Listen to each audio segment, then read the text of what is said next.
Ça fait plus de 100 ans qu'on sait que mettre des mots sur ce qu'on vit nous aide à mieux le vivre. On le fait avec des amis, on le fait devant un miroir, on le fait en écrivant son journal intime, on le fait en thérapie. Récemment, il y a même des études qui ont démontré que le fait de nommer ce qu'on vit, par exemple, je suis en colère, ou alors je me sens impuissant, diminue l'activité de l'amygdale, une partie du cerveau que l'on appelait avant le cerveau émotionnel et qui est particulièrement impliquée dans l'agressivité et la peur. Et ça augmente aussi l'activité dans les zones frontales du cerveau impliquées dans la régulation et la réflexion consciente.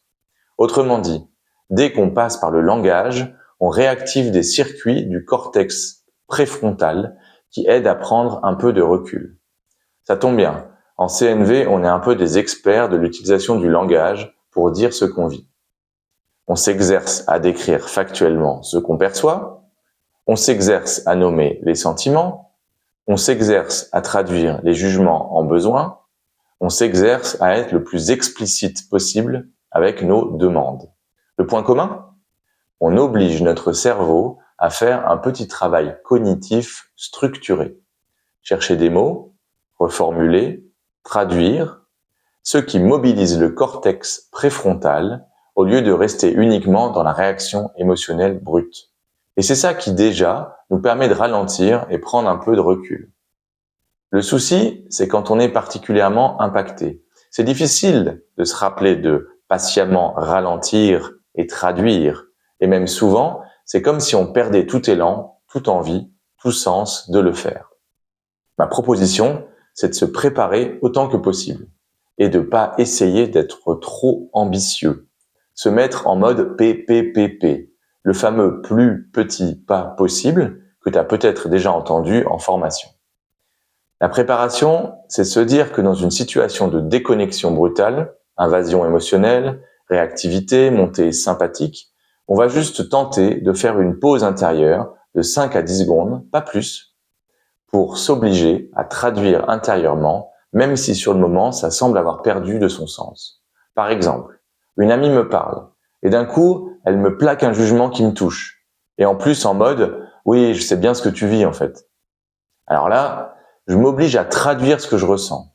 Quand elle dit ça, je me sens très agacé parce que j'aimerais un peu d'ouverture et un peu d'humilité aussi. Ça revient alors effectivement à réactiver un peu le préfrontal et à redonner de la marge de manœuvre. Après, plus l'activation émotionnelle est forte, plus c'est difficile de traduire ce qu'on ressent. Si c'est le cas, on peut passer d'abord par une description factuelle de quelques éléments de l'environnement. C'est plus facile pour commencer. Et ça permet déjà de commencer à reconnecter le cortex. C'est là que je te propose la seconde partie de la fameuse préparation.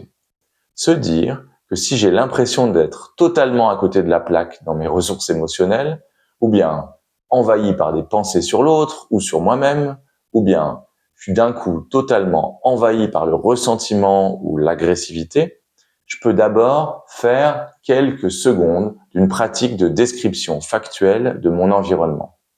Par exemple, je vois une fenêtre devant moi, quelques arbres à l'extérieur, j'entends des bruits de voiture au loin, j'entends aussi le bruit de la pluie par exemple. Et ensuite, je bascule sur la traduction express dont je t'ai parlé juste avant. Quand elle me dit ça, je me sens, etc. En résumé, on pourrait dire que chaque fois qu'on mobilise la fonction du langage, on aide le cerveau à basculer un peu du mode survie et réaction vers le mode ralentissement et prise de conscience. T'essayes la prochaine fois que ça t'arrive. Voilà, si tu as apprécié cette vidéo, tu peux faire ton marché parmi les autres. C'est déjà la 28e que je publie depuis fin juin. À bientôt.